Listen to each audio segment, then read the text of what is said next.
foreign press out there that's spent more time with them. Which way am I facing? This way? This has been really good. I mean, we've had really great interactions, very positive. Everyone's been very positive and enthusiastic. Obviously, the issue of trade comes up, but as I remind everybody, there's no country in the world that I can meet with right now where the issue of trade and tariffs wouldn't come up, because this is a global action. So our negotiators, the baseline will take effect the 1st of August, but obviously, as the President's made clear, there are opportunities for adjustments based on arrangements that could be made between now and then. But beyond that, it's been very positive. All of our engagements here have been very positive. We've been very warmly received, and everyone's excited we're here and excited about the opportunities to work together on a number of things. We'll have even a few more announcements to make about some elevation of strategic partnerships. Obviously, the memorandum of understanding we signed yesterday was very positive with the host country. They did a great job hosting this, by the way. This has been a great forum to be able to interact with a lot of different countries and hopefully take back some potential decisions that can be made that further strengthen our commitment to this part of the world. As I pointed out today on 2 occasions during our interventions and opportunity to speak, the United States is a Pacific nation, not just the mainland of the United States that faces the Pacific, but we have American citizens in one of our 50 states. We have the United States is the #1 source of foreign direct investment in Southeast Asia. We're not abandoning any of that, nor are we abandoning all these strong bilateral ties that we have with many of these countries, some of which go back, decades and decades.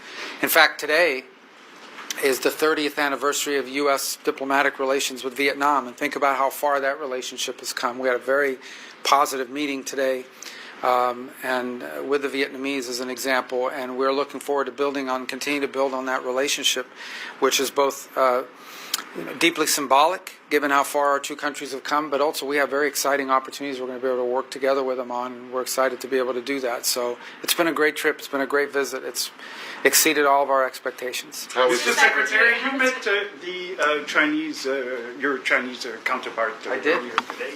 The President has said just a couple of days ago that he enjoys good relations with China and the Chinese President.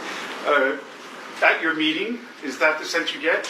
That you have good relations? It was a very constructive meeting. Obviously, look, we're 2 big, powerful countries, and there are always going to be issues that we disagree on. I think there's some areas of potential cooperation. I thought it was a very constructive, positive meeting, and a lot of work to do. He's absolutely right that the President has a very good relationship with President Xi. It tracks back to his first term.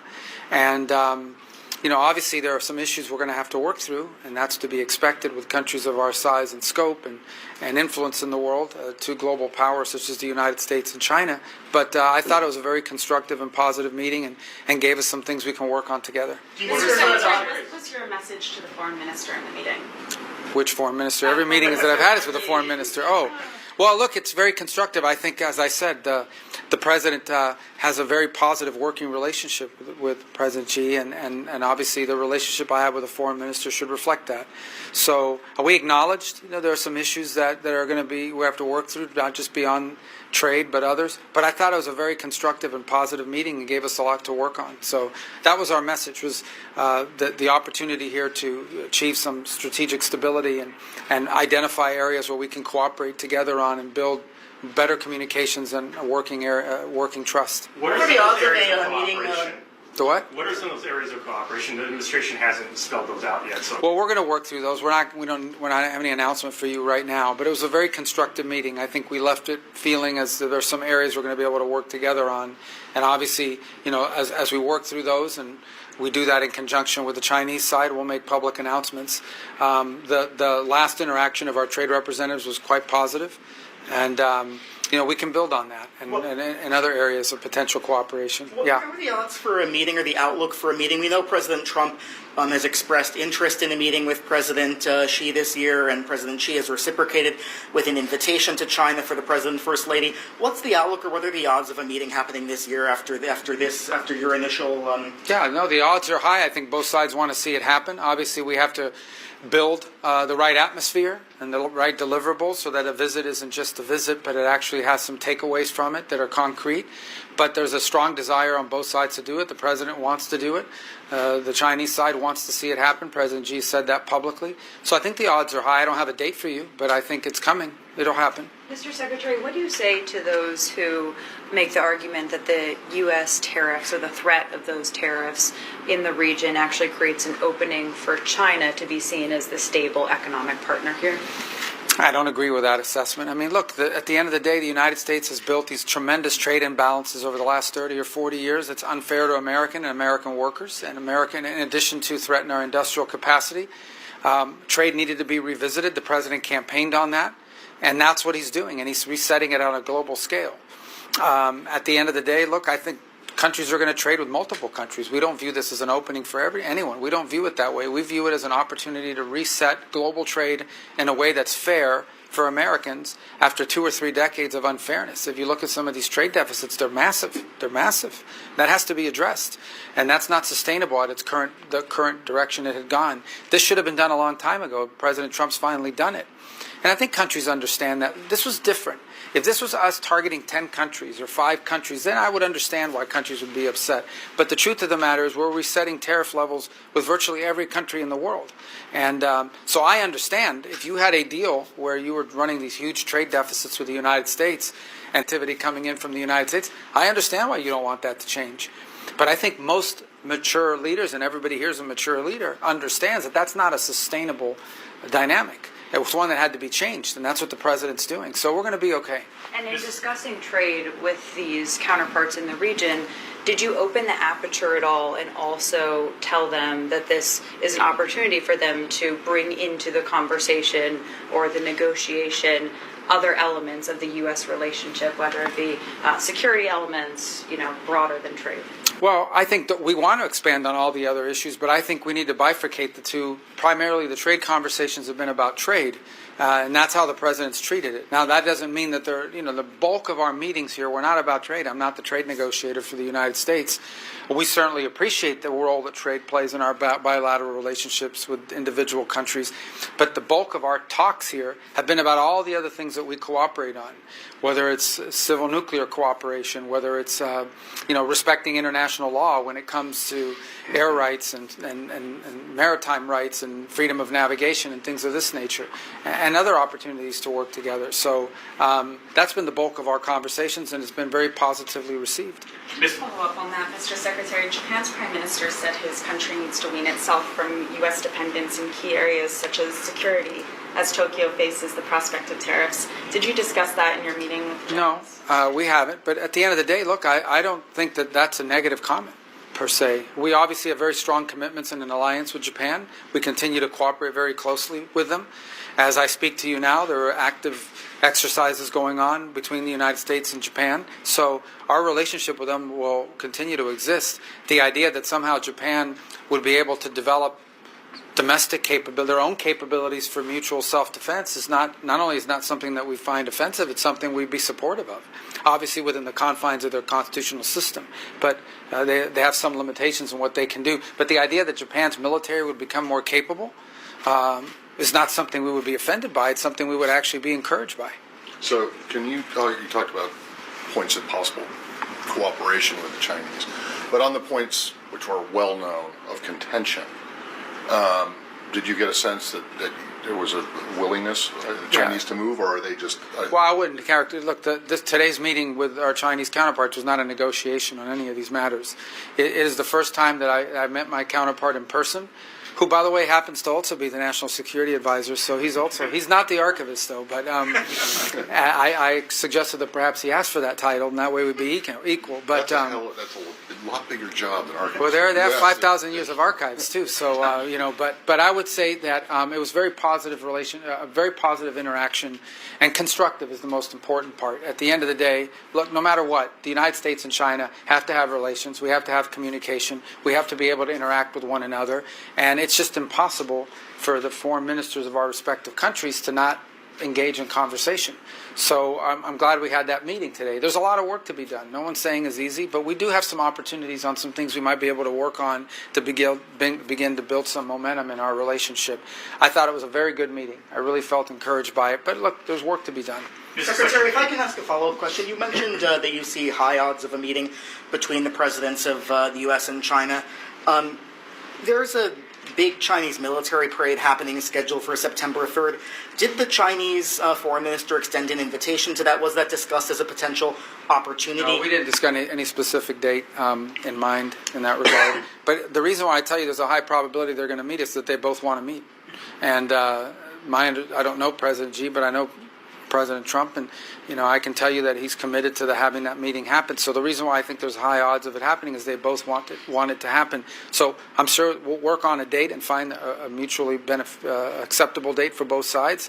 And I'm pretty confident. We want it to be a good meeting, and we're going to work hard between now and whatever date that is to make sure that when that visit does happen, it's as productive as possible. We saw you today seek out the Russian foreign minister in the larger gathering. Why did you go up and talk to him? What did you guys discuss? Did you give him a response from President Trump to the conversation you had yesterday? No, it's just a follow-up on an unrelated item to our conversation yesterday, and I'll leave it at that. Mr. Secretary, many Japanese people are concerning about the U.S. policy, which is demanding drastically increase defense spending. Do you have something to comment? How do you think? Well, I wouldn't characterize it as a demand. I mean, we've encouraged them to invest in certain capabilities. It's less to do with the amount of money and more to do about certain things they can do. At the end of the day, we are in an agreement with Japan on collective self-defense, on the ability to come to each other's aid in a time of conflict or in a time of danger. And there are certain capacities that we think they have high capability. We understand, there are dynamics that constitutional and legal limit their ability to invest. But we have a very close relationship with Japan, very close. You may not know this, it's an inside joke that's now an outside joke, and I'll share with you, and that is that I believe I have met with the foreign minister of Japan more than any other foreign minister on the planet in my 5.5 months in office. I think we're up to like 9 or 10 meetings we interact, and how we joke with each other is that we see each other more than we see our respective spouses. And so it's a very close relationship, a very historic relationship, and one that's going to continue. So I think anyone who's looking for like drama or division there shouldn't be doing it, because the truth of the matter is our relationship with Japan is very solid, and obviously we're both open democratic governments, so when there are some differences of opinion, it's going to be public, not private, but I don't see that as a negative. But we have a very strong and very good relationship with Japan, and that's not going to change. Mr. Secretary, in your conversation with Foreign Minister Wang, did the subject of Taiwan come up at all, and in particular the recent military drills being held by the Taiwanese? No issue about drills. I think the Chinese position on Taiwan has been expressed. I don't think it's a mystery to anyone in terms of where they stand on it, and our position has also been expressed pretty openly. So it was not, as I said, our meeting today was not a negotiation or a back and forth on items. It was more about establishing a constructive baseline where we can continue to talk on multiple fronts, including trade, but beyond trade. Secretary, if I can ask a question about your meeting with Vietnam, a country with one of the largest trade surpluses with the U.S. We've heard that there was maybe some misunderstanding about the agreement announced last week for a 20% tariff, that the Vietnamese weren't confident that was fully agreed to, that perhaps they were looking for a 10 to 15% tariff. Was that an issue that they raised, trying to lower their tariff level? Was that the tariff an issue that they raised during the bilateral meeting? Well, the issue of trade was raised. I'm not the negotiator on trade, and neither is the foreign minister, and so we weren't here to negotiate a trade deal. I'll refer you to our trade negotiators as far as the status of that. Clearly, Vietnam feels that if they enter into an agreement with the United States, they want to have a tariff rate that's at least as good as, if not better, than other countries that don't have a trade agreement with us. But I'll leave, I have to refer you to our negotiators, because I just don't know what the status of those negotiations are at this point. On that, the president did announce that there was an agreement reached with Vietnam, and yet Vietnam is saying that they never reached that agreement. So they must have raised this issue with you today. No, I mean neither that issue. We just wasn't a trade meeting. I'm not saying it's not a relevant issue. It's just not what the purpose of our meeting was about today. We talked about a lot of other issues, but perhaps the reason why it wasn't raised is because I'm not the trade negotiator, and these were not trade meetings. Mr. Secretary, can I follow up on your meeting with Lavrov yesterday? Have you had a chance to speak to the president about the ideas that were discussed in that meeting? And what did you discuss with the foreign minister this morning? Which from Lavrov? When you spoke to him. Well, I went to talk to him about another topic. It's not big or mysterious. It's just another topic. So it's, and I'm not going to. We'll leave it at that. And as far as I did speak to the president last night, and but I have no news to report to you on it right now. But like I said, I thought yesterday's meeting. I don't want to oversell it. Okay, but it was constructive, and there was some things that perhaps we can build on. Maybe not. I don't know. We'll find out. But there are some things that we will potentially explore, and I relayed that to the president and our team last night. The president says that there's going to be an announcement coming relevant or relating to Russia on Monday. Can you tell us a little bit about what his thinking is based on your conversation last night, where things currently stand? No. I mean, that's what Monday will be about. What about, he did say that there's a new agreement between the U.S. and NATO to get new U.S. weaponry through NATO to Ukraine, and NATO is going to fully pay for that, according to the president. Can you explain to us exactly, number one, how that's going to work, and when those weapons, as part of this agreement, will actually get to Ukraine? Well, I think what you're referring to is something that Ukraine has already offered, and so has Europe, and that is to buy weapons from the United States and then provide them to Ukraine. At the end of the day, that some of the systems that Ukraine requires are systems that Europe doesn't make. They would have to purchase them from the United States. In addition to that, I would point to the fact that a number of the defensive weapons that Ukraine seeks, our allies in NATO have them. So as an example, Germany, I believe, has 13 or 14 Patriot batteries. Other countries do as well, Spain, others. And some have placed orders for that. And so we've continued to encourage our NATO allies to provide those weapons, systems, those defensive systems that Ukraine seeks, that they should provide those weapons to Ukraine since they have them in their stocks. And then we can enter into financial agreements with us where they can purchase the replacements. So these are existing systems. This is nothing new. It could be both. I mean, but at the end of the day, I mean, it's a lot faster to move something, for example, from Germany to Ukraine than it is to order it from a factory and get it there. So there are a couple of different ways to approach it. But the key is that there are existing capacities within existing U.S. systems within Europe right now that could be transferred to Ukraine, and then the Europeans could purchase the replacements from the United States. That's one aspect of what I think the president was referring to yesterday. Just to follow up on the Taiwan issue, did Foreign Minister Wang warn you against welcoming President Lai in a transit visa through the U.S.? Did he transit visit through the U.S.? Did he mention?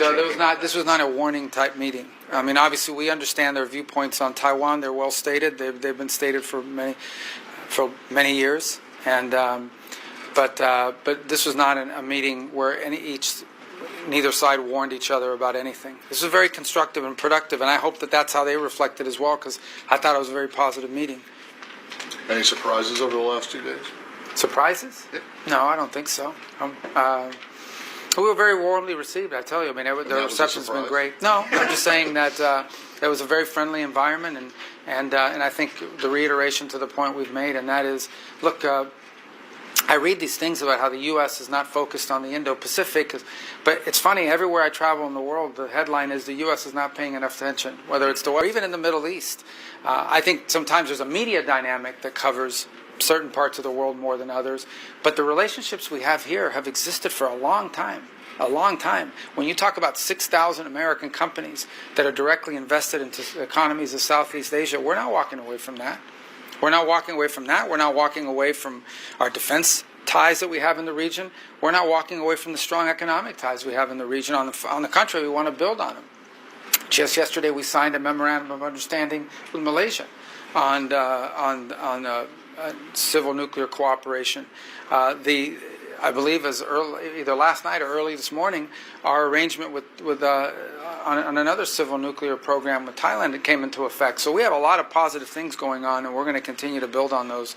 We're excited about them, and we're not going to walk away from them. Mr. Secretary, while you were in Malaysia, the Trump administration announced a new nomination to be ambassador of Malaysia. Nick Adams, he's sort of well known on X as a sort of social media personality and does lots of other things.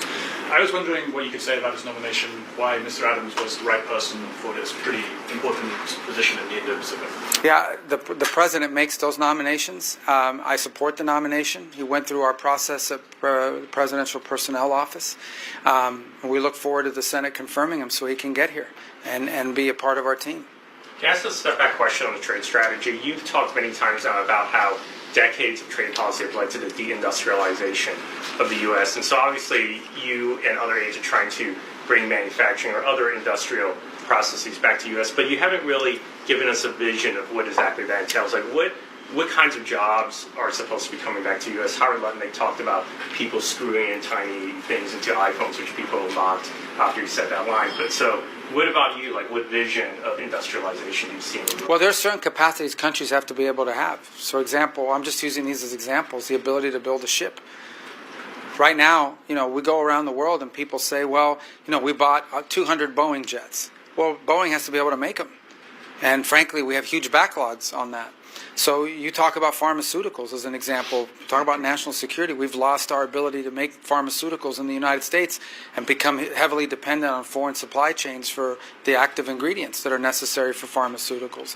So I can go on, but I mean the capability of making things has a national security component to it, not just a jobs component to it. They're both important. So I would look to those as examples of things that the U.S., because of certain decisions that were made by previous policymakers, we've seen some of these core industrial capabilities that are necessary not just for economic stability but for national security leave the United States. I would also argue that in addition to our domestic manufacturing capability, I think we and others should be deeply concerned about certain supply chain vulnerabilities and over-reliance on one part of the world versus anywhere else. I don't think it's healthy for the United States or for the global economy to be so heavily dependent, as an example, on China or any other country for that matter, where all of the industrial or manufacturing capacity or supplies and the supply chain of a key element is all derived in one place. So as I'm sure you've seen the announcement yesterday where the Department of Defense has taken an equity stake in a company that will be able to process rare earths. One thing is to have access to raw material. The other thing is to be able to process that raw material into something that's usable for everything from high technology to anything that has a motor in it. So I think we at a minimum have to diversify supply chains and secure them. Some of that will be domestic, others will be in allied nation states. But these are core components of the kinds of things we need to be focused on. And it's not just the deindustrialization of America; it's the loss of these key components and the concentration of those in one or two countries around the world that leave not just us but many countries vulnerable. That's just not a sustainable or acceptable situation to find ourselves in. Thank you, everybody. Thank you. All right, guys. Thank you. Thank you. Secretary. You too. Thank you,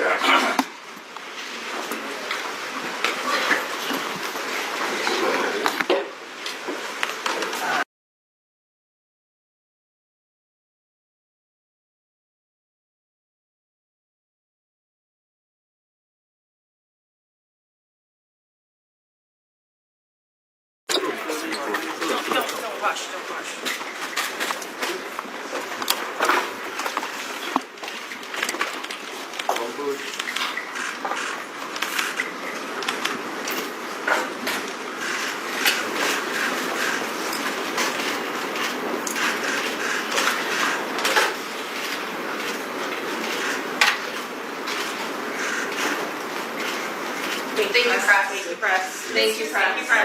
Thank you, press. Thank you. Thank you, press.